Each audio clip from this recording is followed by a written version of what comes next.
Good morning.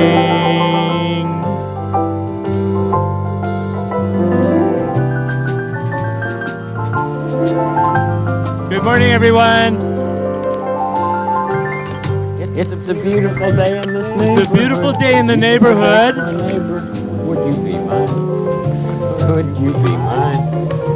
It's a neighborly day in this beauty wood. A neighborly day for beauty. Would you be mine? Could you be mine? I have always wanted to have a neighbor just like you. I've always wanted to live in a neighborhood with you. So let's make. Thank you. So isn't it about joy and play and having smiles on our faces that make us who we are and gets us through anything we face? Just keep in mind how important joy and play are in our lives. I'm so thrilled that you're all here. I could probably start getting teary about it, but this has been an effort of love to get this together and to welcome you again. I want to give you just a couple of highlights while I have you in the room. We're going to do some raffles real quick. But most important, it looks like we'll be able to do year 3, and you'll get a save the date coming up in about a week, I hope. And we're anticipating it to be January 8 and 9. I just have a few things to work out to be sure that all works out. But you'll be on the list if you want to be on our list. We'd love to have you join us again. We grew from, like I said yesterday, first year was an experiment. This has been an experience, I hope, for all of you. So what we're going to do now is we have 16 names that have been drawn, and those, when you get called on, you'll know that you can take a little walk over to the cast table and pick one of 16 books that's there. So it's a matter of choice, and hopefully you get the choice you want. But that's the way we figured that out. And then we also have a couple of more raffle items, one from Great Minds, and we have, how many posters? 2? And 3 more UDL posters, big size posters for you, okay? So you guys ready? Okay. All right. Our first is Andrea Conte. What do we do with this? And we're going to give the names to Jennifer Levine. Go ahead and finish eating, but she'll have the names, so you just go identify yourself. Great. Next will be Autry Streak from WSD. AUTRI? Is that you? It's not me, but it's my group. Oh, good. So they know, so they can go up and identify as Autry. Good. Let's get going. All right. Next is Valerie Casillas from, it looks like LUSD.net. Is that Lincoln? No? Well, then, no. We'll see about that one. All right. How about Emily Tolosa from Dublin, USD? Okay. Naomi Cruz. Great, Naomi. Put that one here. Yeah. Or is it here? Either way. Which one? This one is the right one. That one's not. Okay. You tell me. All right. Jennifer Taylor. Kimberly from AUSD. Don Carroll from Redwood Prep. Candy Huzar from Kern. Carlos Salvo. Yay! Good. Crystal Tongcom from Team Charter. And there are over 60 teachers and administrators from Team Charters, you guys. It's amazing. And I love them all. Salvador Gutierrez from Team Charter. The odds are with them, right? With that many people. Tracy Dyer, Moreland.org. Tracy Dyer.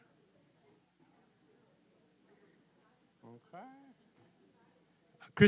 Christy Myers. SCOE. Great. Allison Johnson, Team Charter. Catherine Ferreira. How do you say? Catherine Ferreira from Placer County. But somebody's here to collect hers, right? Good. All right. Do we have more? So this is do the posters next. Okay. Now we have posters. Angela Phillips from Team Charter.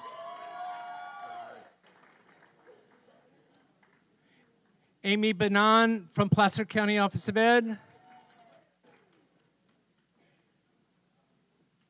Jane Martinez from Tracy, TUSD.net. Somebody from Tracy can claim it. You got it? Good. So just repeat that those are the posters. Those are posters, and those are up here. You can grab those up here. This is great. And the last one is from one of our wonderful sponsors from Great Minds. This will be for Sarah Bennett from Tracy. Sarah Bennett, somebody from Tracy must know Sarah. TUSD.net. Yes, we do. Yay! All right. So this is for Sarah. You can claim this if somebody wants to come get this. All right. Thank you. All right. The poster? You got posters? Okay. All right. All right.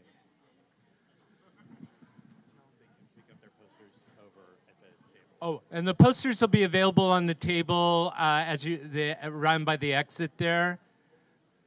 So Richard will take those over there. And I also want to say thank you to my buddy here, Richard Gifford from California Department of Education.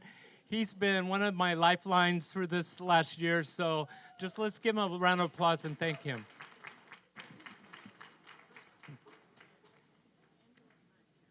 You take it. Oh, there you go. All right. Okay. Okay. So we invite you to finish, of course, your breakfast. We're going to start the panel discussion in a few minutes. You may have seen a schedule change that came about for the last session. The presenters know about it, but one of the sessions with, and I don't have the session in front of me, but Annie Jackson's session was in Lafayette. It is now in room 112. So that announcement went in, and someone will redirect you at Teachers College. And Jennifer Elliman's presentation was in Belota. It is now in Lafayette. So we'll be there to be sure you get to where you need to go. There's just a minor switch. We had to switch rooms. Okay. Anybody have a question for me? Just a thank you? Okay, thank yous are good. All right. So I am totally in my colors, so... oh, I have one more thing. Can you give me the... that's good, thank you. Hey, one more thing.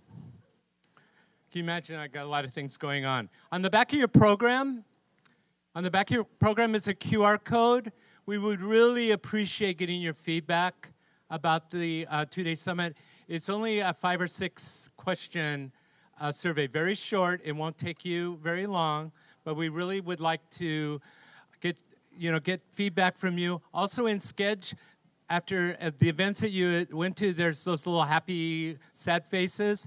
If you can click on those, because that data is really important for us to know how your impressions were during your sessions. So that would be helpful too. Can we now ask the panelists to come up to the stage? We'll get you seated. And yeah?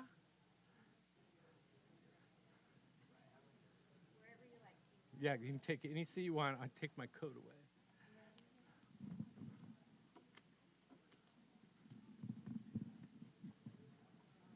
Great. Welcome. And we're even on time. This is good. You'll do great. Remember the butterflies. Should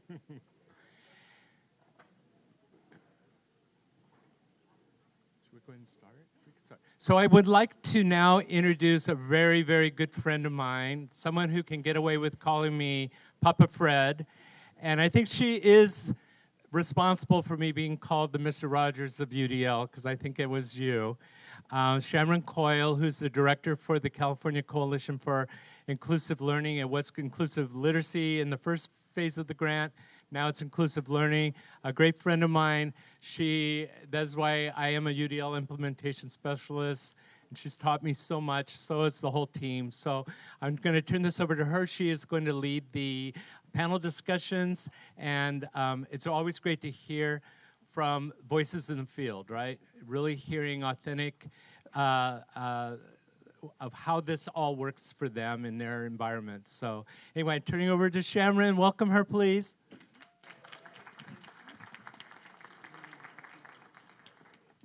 Good morning. Welcome, everybody. Day 2 of the California Leading the Way UDL conference. You're still here, so it must be really good sessions, right? Wonderful. Like Fred said, I'm Shamron Coyle, working out of the Placer County Office of Education, and I am the director of the Cecil project. I'm so happy to have so many of you here working actively, boots on the ground, making UDL happen across our state. Just a couple of questions out of curiosity. How many folks in the room this morning have been touched by or have worked with or are part of the Cecil project? I'd love to see a show of hands across the room. Awesome, thank you. How about our partners at Open Access? How many of you are partnered with and working with our partners at Open Access? Beautiful. And then our other partner in this work, supporting inclusive practices, we had Kevin Schaefer as our keynote speaker yesterday. How many are working with or are part of the SIP project? Awesome. So happy to have you here today. Brandon, you can go ahead and go to the next one. Our inclusive welcome for this morning is a moment of gratitude. And gratitude has a lot of physical benefits. It's good for our mental health, our physical health. It builds connection. It enhances our self-esteem. So I'd like you to just pause for a minute and think about something that you are grateful for. A recent moment of gratitude, maybe it's a moment that you've had here at the conference. So give yourself a minute to think about something that you are grateful for.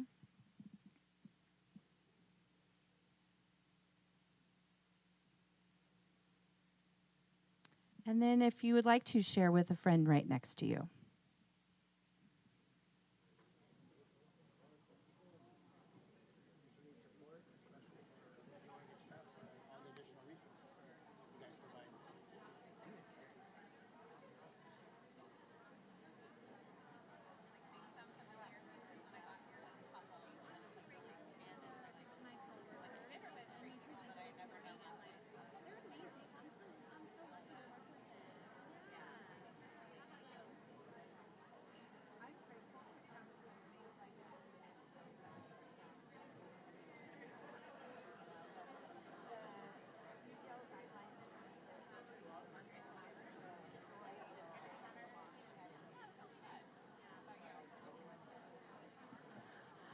All right, ladies and gentlemen, I'll ask you to finish up your comments.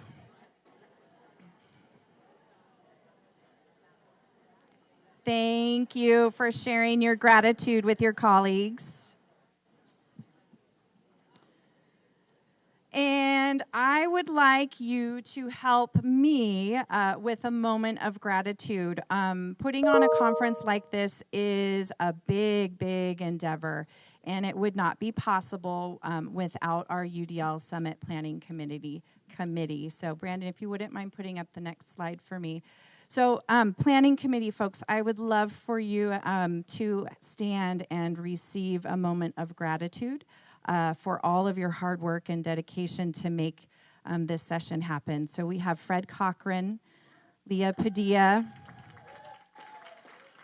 Lori Balsano-Wright, Jennifer Hanks, Heather Fujita, Richard Gifford, Sung Park,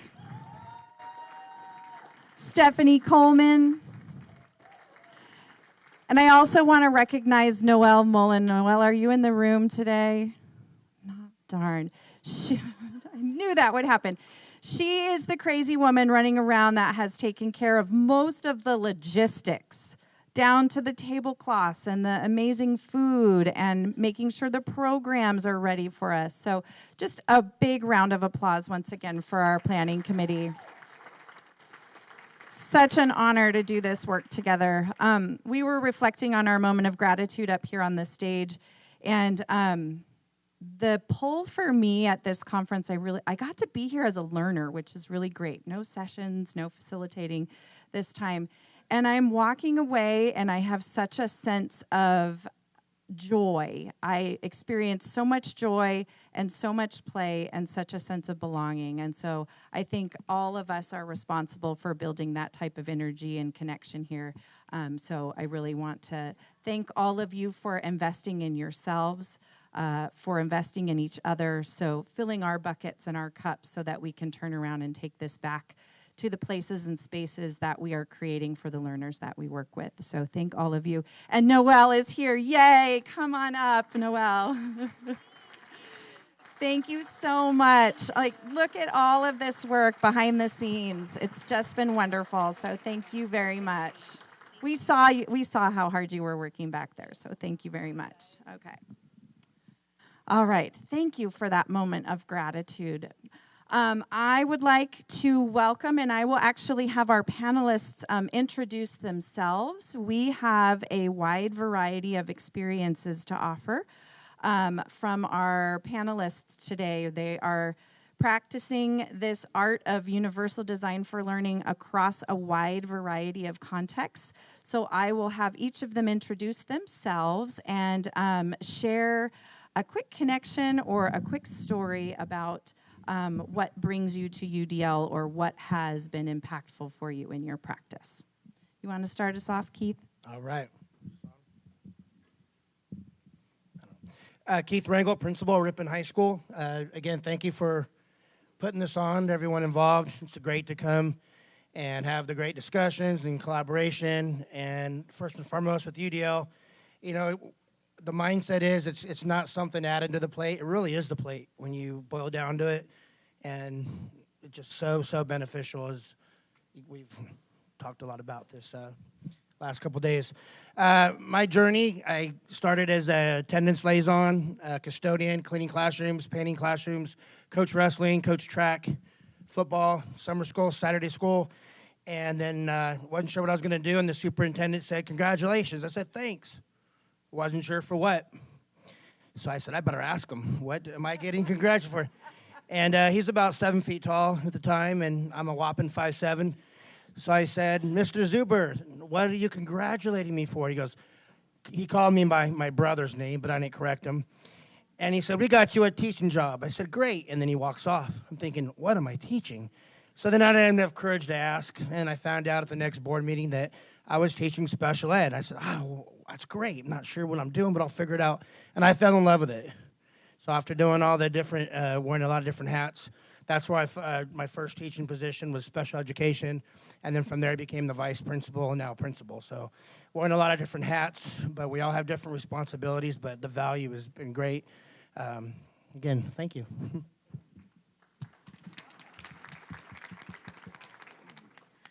Thank you. My name is Karissa Feierabend. I'm the director at Redwood Prep Charter School. We are located in the true Northern California, so we're about 5 hours north from here. We have a small charter school of about 230 students, TK through 8th grade. Before I became the director, I was in special education. And when I graduated high school, I really did not know what I wanted to do, and I got a job in a special education classroom as a paraprofessional aide, and that instantly things clicked for me, and I realized that special education was my passion, and that that's really where I started my journey.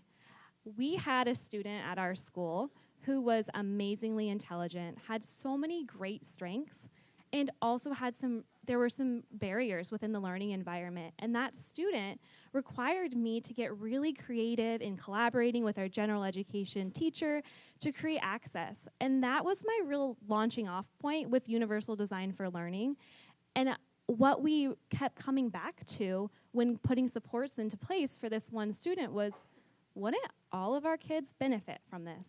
And that's where we started with our universal design for learning journey of really questioning our current practices and putting things in place, not just for special education students, but for all students, so they could succeed. Thank you. Thank you. Good morning, everybody. My name is Daniel Mendoza. I'm a program manager for early, I got to read it up here because I got lots of things I do. So I'm like, what did they put up this time? So program manager for early education teacher development. I work in early childhood education, building up capacity for early teachers to understand, the importance of developmentally appropriate practice. My journey started, I'm an artist. I'm a visual artist. And I was thinking, how can I be the most creative all the time and stay in a creative mindset? And that was preschool. So I taught preschool for over a decade because that was the space for me. That's where I was going to thrive. That's where I knew I was going to be able to be the best me for the children because I knew I wanted to work for children. My journey to UDL was Shamron really kind of introducing me and bringing me this work. But it was really that connection that ECE is UDL. I'm waiting for my cease and desist from CAS because I say this all the time is that I think they stole it from ECE, but because that's what we do, right? And so ECE and UDL are 100% the same. So to be able to do that work, to be able to carry it over and bring it into the other grades and show the potential and possibility through learner agency and multiple means has been really great, and we feel really successful for it. So thank you for having me. Hi, I'm India Greeley, and I work with the Nevada County Superintendent of Schools. I'm an ed specialist and an instructional coach for UDL and SEL. I have a similar analogy to yours, Keith, about UDL being the plate, but with my analogy, UDL is the table, and the plate are the standards, and the food that we put on the plate are the ways and the methods that we go about bringing the education into our arenas and also removing those barriers. I've been an education specialist for 9 years, and I felt like it was a natural progression because I have a propensity for getting to know people and finding out what works with them, and I just love bringing UDL into my classroom as well as the other teachers' classrooms as an instructional coach.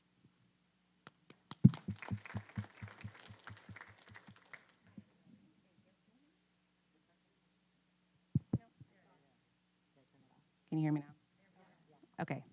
Hi, everybody. I am Meredith Wold, and I teach first grade up in Colfax. Anyone know where Colfax is? It's like if you're driving up to Tahoe, it's once you pass Auburn, which is where I live.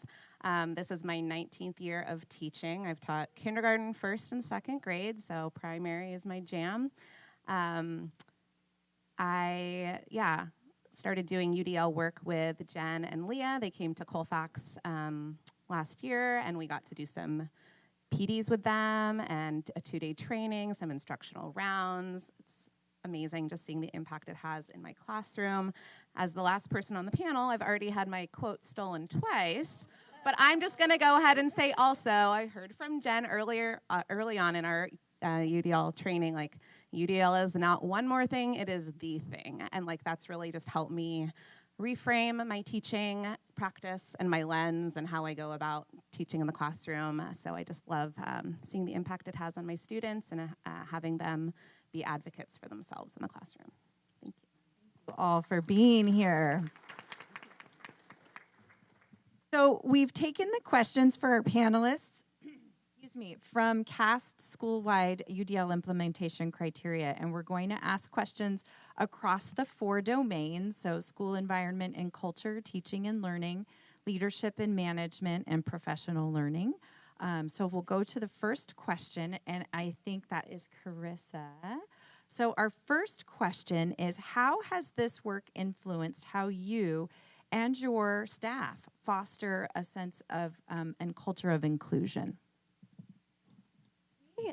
UDL really aligns with our core values, so we had some things already in place. Our core values of whole child, social responsibility, shared leadership, and community involvement along with academic rigor.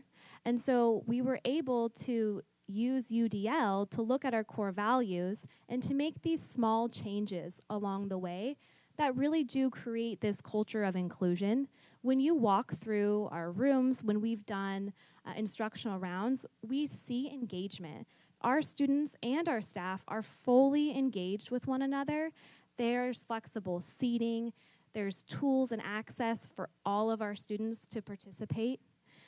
With shared leadership and that student voice, we've been really thoughtful in how we have our student council, and we've given them this active role in our school in this shared leadership that they get to have a real say in what's happening at our school. And their job as student council members are to really listen to their peers and to bring that back to their student council meetings and to make change, to plan events, and to see what they want to have happen actually become a reality. I think that's been really powerful, that student voice. We've also started something called family groups. And in grades 5 through 8, students are in these mixed grade level groups, and they have an opportunity to connect with a staff member. We have our cafeteria person, our chef, who is leading a group. We have classified staff, and we have teachers. And they're able to be that one adult on campus where students can really connect and feel seen and heard and work on those different social emotional skills as well. And I think really though, the student voice, I think that's been a big impact of Universal Design for Learning. And preparing for this, I wanted to talk to our kids and what do they think about our school? And what I was just blown away by what they had to say about our school culture. One of our 8th grade students said, the teachers here are really creative and they meet kids where they're at. So if you get behind, it's a lot easier to get caught up because they're flexible. I mean, these are their words coming out of their mouth. And I think that was the impact of UDL, of making us be really mindful and thoughtful about what we're putting into place and looking at our learning environments and looking at those barriers. It wasn't this big shift overnight. It was these small, thoughtful changes that really had a big impact. And I think that's something that we have to get away from, of thinking that we're going to go in overnight and we're going to make all of these changes and do X, Y, and Z, because that's not realistic. But we can be thoughtful and reflective and make these little tweaks in our program that have big impacts for our students. Karissa, how long have you guys been working on this? So we have been, we just partnered with Open Access about 2 years ago. But we've been on this Universal Design for Learning journey for about 5 years. Yeah, it started with just a small group of our staff getting trained, bringing back professional development to our staff. Now, all of our teaching staff will have at least had a basic level training, and we've also given in-house training to our classified staff too, to ensure that they understand the principles and they can help support our students. I really appreciate the emphasis is this didn't happen overnight, and it was a collection of a lot of small changes that were made over time. And so is this a full school-wide implementation at this point at your campus? Yeah, we're school-wide implementation, and we are getting ready to open our doors as a demonstration site with Open Access. Beautiful, beautiful. Any other comments on that kind of topic of culture of inclusion from any of other panelists? Feel free to chime in if there's something else that you would want to add to that. Okay. I can say something. So at my elementary school, it's actually preschool all the way to 8th grade. We're a one school district. And so we also have like a full inclusion model with special ed. So starting in the preschool, students with special needs, disabilities are included in the preschool classroom. And now in my 1st grade, I have some of those same students. So just embracing that inclusivity and giving the message that all students belong in the classroom and we will meet all your needs no matter what they are. that trickle up and out and through effect is alive and well, right? That's wonderful. Brandon, we can go to the next one. And this actually, I think, is your question, Meredith. What are some examples of how UDL impacted students in your practice or in your classroom in your school site? And what are your goals related to, what are your goals related to student impact? I think one of the things I'm starting to notice in my classroom is, as you were saying, sorry, I'm forgetting your name,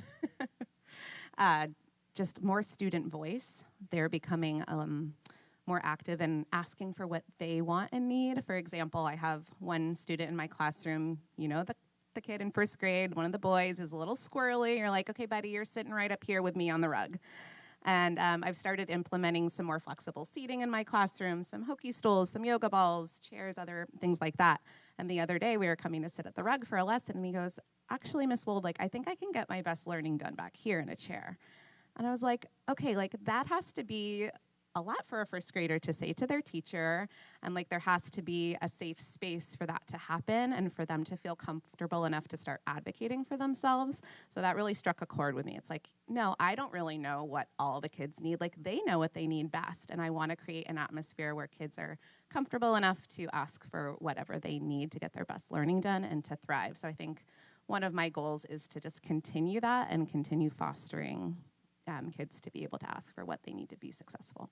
Love that. And listening to them when we ask them and actually following through and supporting what it is that they know that they need for themselves. That's really great. Wonderful.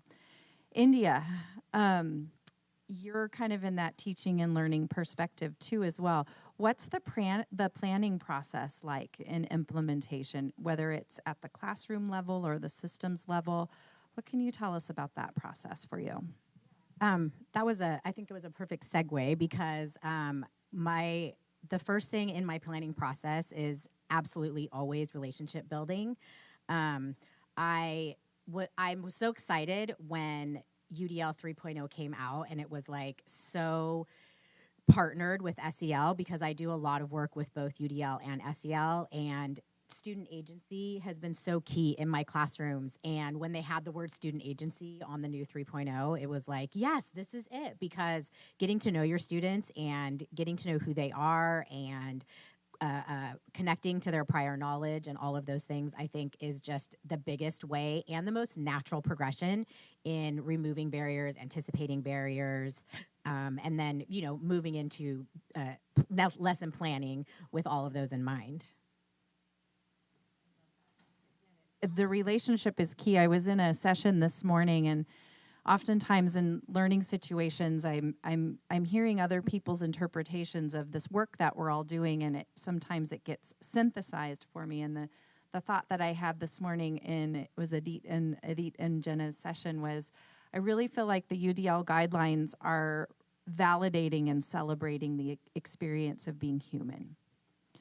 And what's happening with this transition to the 3.0 guidelines is there are so many new facets that we're pulling out of those guidelines as it relates to belonging, as it relates to identity, as it relates to this collective commitment to learning. And it's just really, there's more connection being built, but the foundation of it all is having the relationship and knowing your learners and trusting them to make those decisions for themselves and maybe letting them fail. Definitely productive struggle, and also creating a safer space where they do feel confident in utilizing that agency, because if you don't have that safer space, then they may not feel confident. And I've had students who I would ask them questions, because I'm always really big on, this is not working and I'm not getting a response, like, hey, let's circle up and talk about what we're trying to learn. What's our goal here? Why don't you guys share with me how you think we could go about reaching this goal? And sometimes they just look at me like, what? And then I'll say, is that weird? Have you never had a teacher ask you this before? And they're like, no. Well, let's do this, you guys. Let's roll up our sleeves and figure out how we're going to get to this goal, all of us together. And it's like really a beautiful process to see them just like coming to life and being like, she actually wants to know like how we work and how we want to do this. It's pretty beautiful. That you're holding space to do that, right? And it's a shift for us in education at times. I really do think so. So we've got classroom practitioner. We've got, what does this look like at the micro level with kids in front of me on the day-to-day basis, and then it gets bigger. And then we come to Keith, who is a principal who is implementing this also site-wide. And so, Keith, what has this been like? How has the journey been with implementation? And if you want to connect it to, how do you examine or measure its effectiveness in your context? That's the big question, I think, these days in our practice as well. All right. Well, when we talked about, the comment was, UDL just not another thing. It is the thing. That has to be practiced and preached. It has to be part of the school climate. It has to be what you really do. January 1st, we all want to get in shape. And we get the best trainer. We have the best workout ever. And that's all we do. All that's going to happen is we're going to get sick and sore. Right? UDL is not really a training. It's not a one day or even the greatest UDL conference ever. That's not the end of the journey. And so let's start back. Whether you're at day one or you're several years into that journey, for us, day one looked like this. Okay? A week before day one, hey, you guys need to talk about UDL. Talk about what? Okay. So our vice principal at the time, former psychologist, goes, hey, I can YouTube it. I found someone. Her name is Katie Novak. And we can do a short, just ease into it, a few minutes, kind of let the staff know, here's kind of what we're going to do, which, we didn't know what we were doing. And so he YouTubes it. And for those of you who have seen it, it's the universally designed buffet. So we watch 4 minutes of the buffet, and there's gluten-free, there's vegetarian, there's sugar-free. Yes, question. They're being picky. That's rude. If I go to a guest, I'm just going to eat it. That's not polite. Oh, man. Now what? What's our response, right? That's day 0. And then day, next week into it. Didn't we already do this? And then at the end of year 1, are we doing RTD2? What? I mean, UDL, whatever it's called. That's the struggles on day 0 to year 1. Now it's part of what we do. It's the culture. It's talked about at most all staff meetings. It's celebrated. You have to celebrate the wins. We do a weekly newsletter. Some of it we attach videos. It goes out to parents. It goes out to staff. Email it to all the students. It goes on our social media. Each week we have examples of what's going on in the classroom, showing those UDL strategies. Sometimes a short video of a student talking about it. It's a whopping 30 seconds. And now the parent's like, oh, I want to watch that because that might be my kid in it. There's a picture. Oh, what's happening in that class? Great examples. And at first you're going to hear, I teach math. That's not UDL. 2 + 2 is always 4. I'm CTE. That's real world, not UDL. Well, we all know, wrong, right? So we have to make it, very specific, make content, especially at the high school level. How does it relate to science? How does it relate to math, et cetera, et cetera? So we're able to do that, again, with constantly having the conversations, given time, giving teachers time during collaboration. We've also had time where that we've able to pay teachers to get substitutes. Where, what is the priority? It's in our LCAP. It's on our site plan. Again, it can't just be something that's talked about once in a while. It's not going to happen. It's just not going to happen. And that is really part of that journey. So it started with, let's take surveys. So we talked to kids. This is about right pre-COVID. And a common theme we heard was sage on the stage. A lot of teacher talk. Sometimes they would mention a lot of homework, work that maybe is not, they felt was had purpose, not relevance. And so, okay, so we started instructional rounds with the purpose of, let's watch that. Let's see what's going on with that. And we did it twice. We've done one last year with Fred. Was that this year or last year? This year. Time goes by so fast, by the way. And so we hit many classrooms, and that was one of our focuses. Okay, how much time is, up there where teachers are talking? And not that teacher talk is bad. There's definitely a place for direct instruction.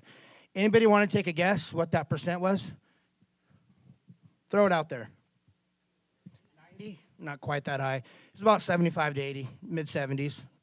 And everyone's, nodding their head like, oh, yeah, And a couple of our staff said, yeah, I was so glad you came in there. I really worked on, not lecturing the whole time. And it was almost 95% of the time I lectured.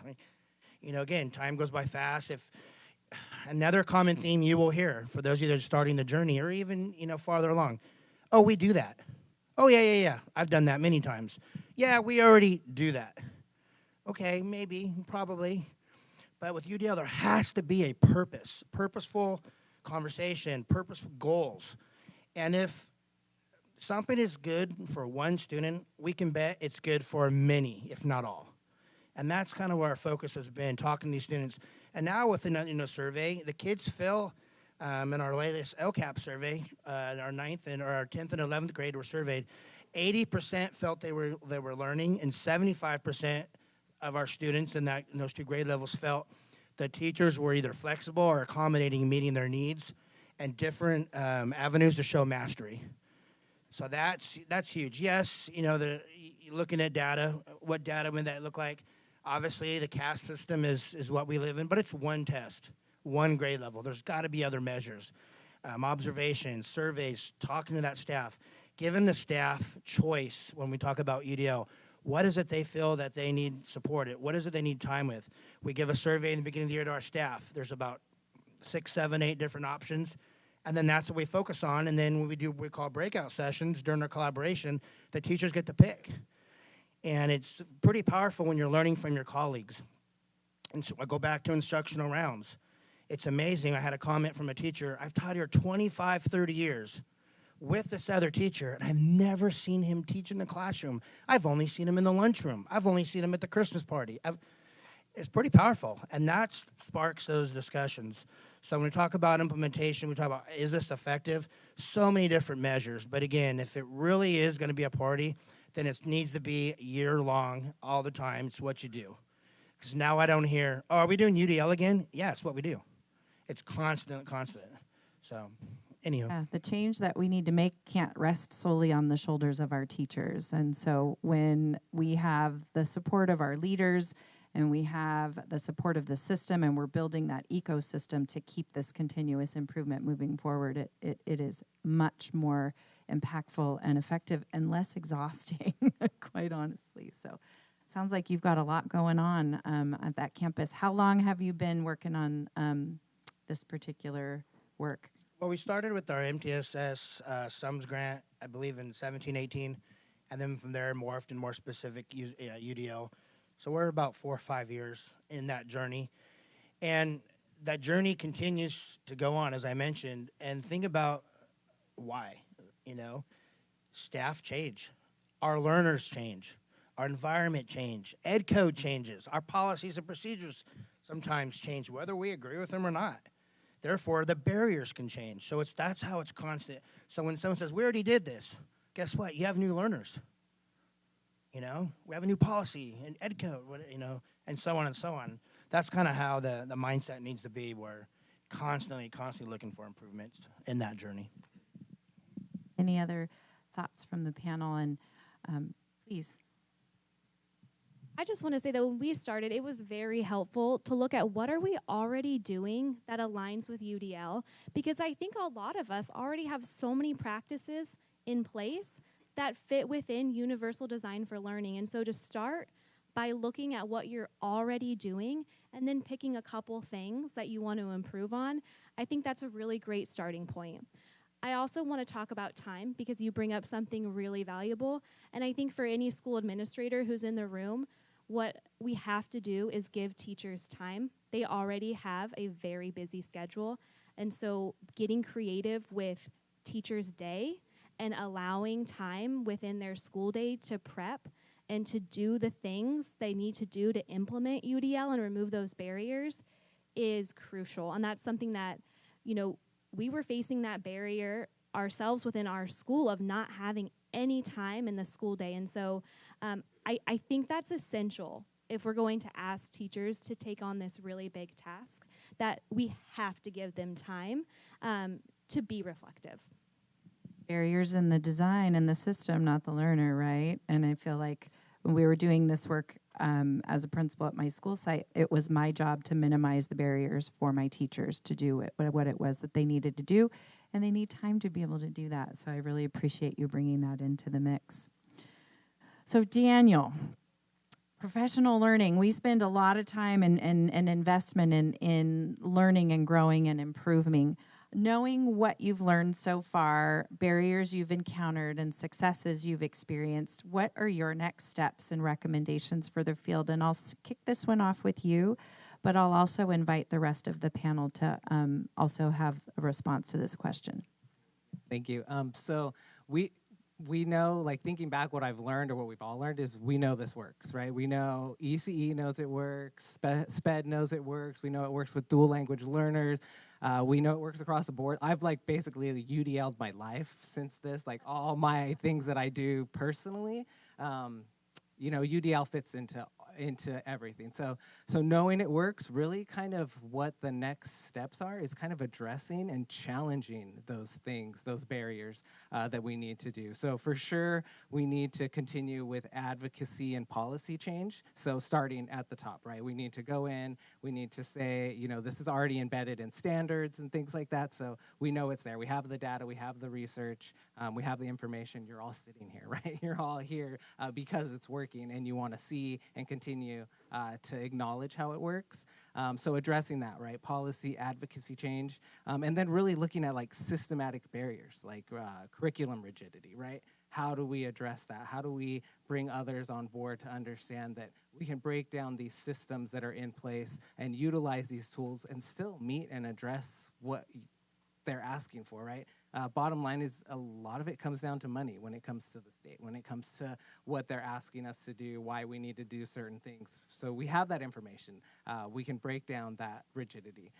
Professional development, right? Addressing it in professional development. I do all kinds of different professional development on a variety of topics: art, math, science, writing.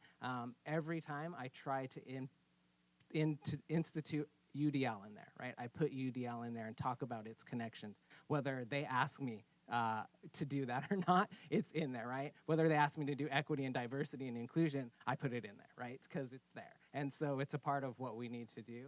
Also with that, though, is instituting that UDL into teacher trainings is important as well. And even further, I want to see it in teacher curriculum. So when teachers are going to school, when they're getting their credentials, when they're doing their program, you're going to take those UDL classes, right? You're going to take, and also I want them to have ECE classes to understand why children are doing what they're doing, but UDL is the same thing, right? So having those two pieces, having UDL ingrained into teacher teaching as we're training teachers is an important step because what it does is it's going to help their teaching, right?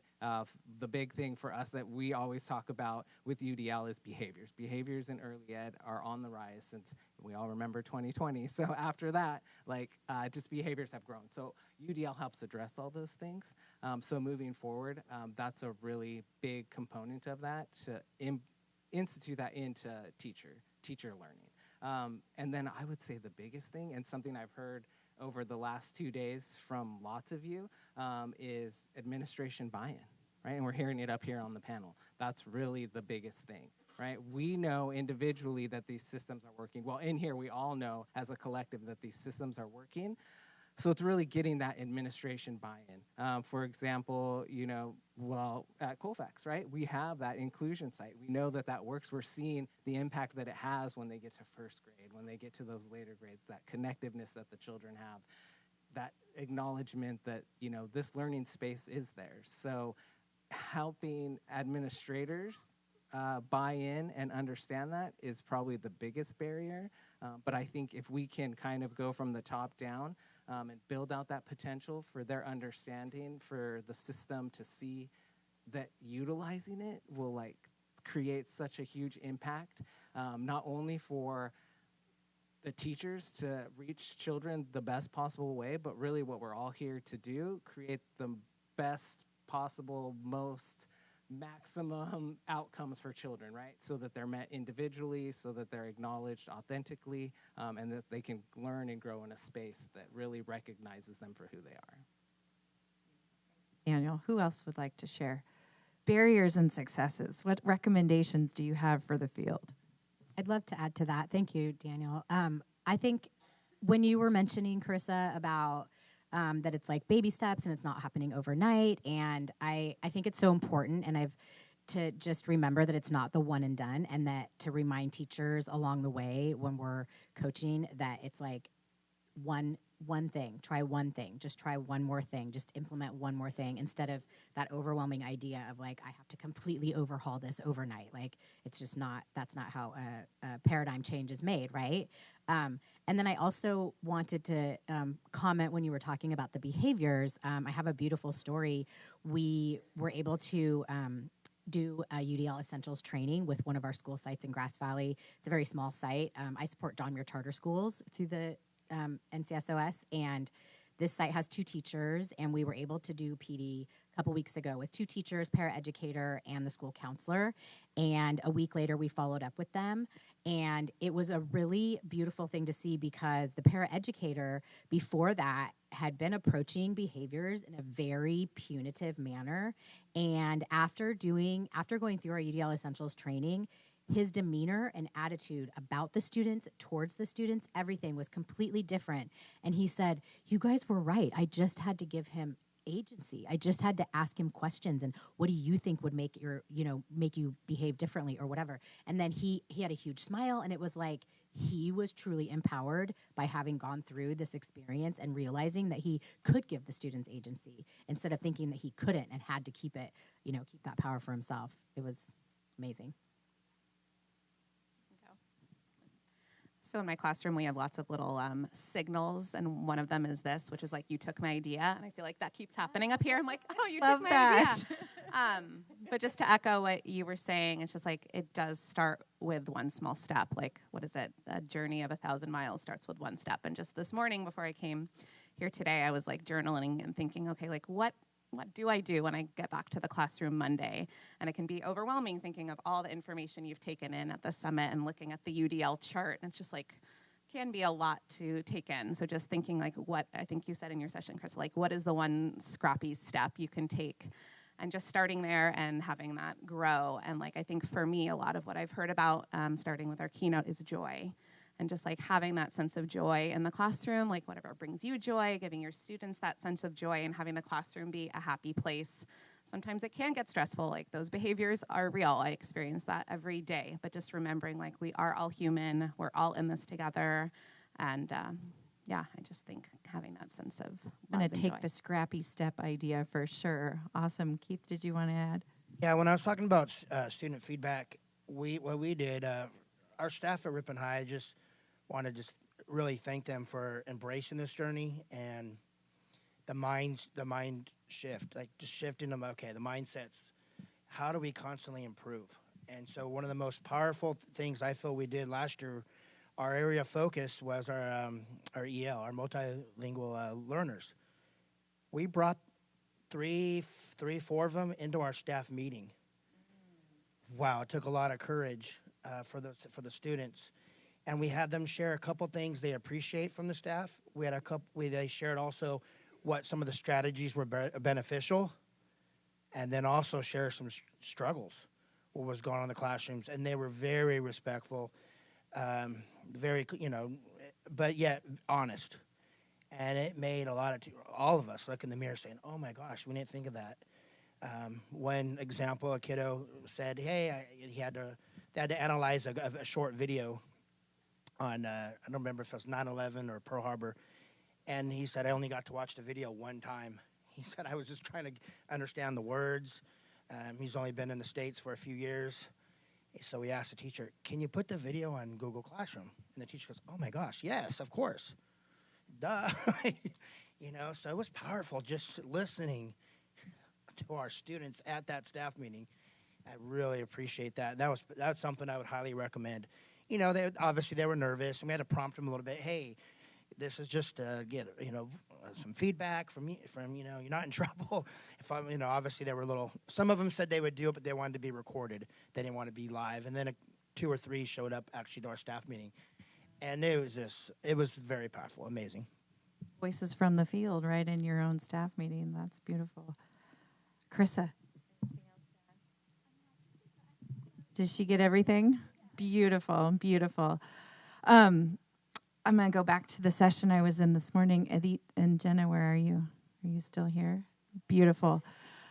It's such an incredible way to come to a place like this and the variability and celebrating the variability of how everybody gets to take advantage of this concept of universal design for learning and make it their own.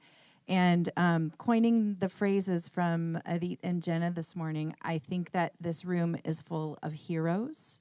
Each and every one of you is a hero for a student, a hero for yourself, a hero for a learner, a hero for UDL. We also have a room full of mentors in this room because the work that we have to do, we've heard from our panel, it takes time. It takes time, persistence, communication, and resources, but you can't do it by yourself. Meredith, you can't do it all by yourself in a classroom alone. It takes an entire system, and it takes an entire community. So I celebrate the heroes in this room. I celebrate the mentors in this room.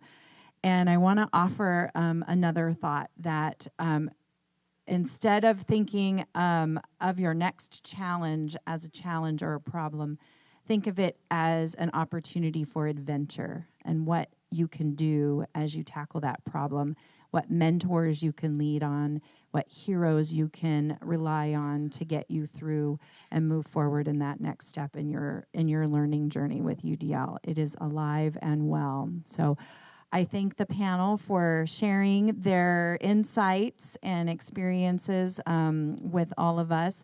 If you wouldn't mind going to the next slide. I'm going to leave you all with an intentional close, and I'll give you a moment to think. What is one word or one action? What is one word that captures what you're taking away from this session or that you're taking away from the summit? What is one action you'll take as a result of this session or the summit, or perhaps a session that you were in while you were here together? So I'll give you a minute to think about that.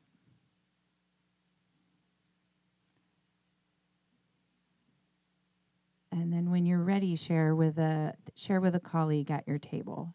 Your word or your action, what is your takeaway?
All right, ladies and gentlemen, I'll ask you to close up your conversations with one another.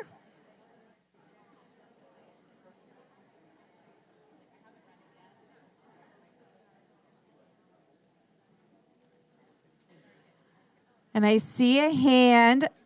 No, not a hand. Okay. I do also, we've got some time if there are any final burning questions that folks are curious about that we might get some insight from the panel. Any final thoughts or burning questions? You had a lot to say, a lot to share. All right, ladies and gentlemen. Thank you so much from the bottoms and the tops and the edges of all of our hearts. We are so grateful for you and the work that you do. Keep it up. We will be back next year, as Fred said. We have our final sessions this afternoon to look forward to. Is there any final housekeeping that we have that we need to share, Fred?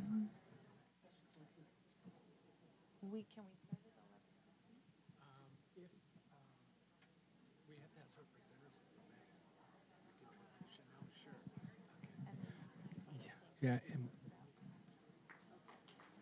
Hi, everybody.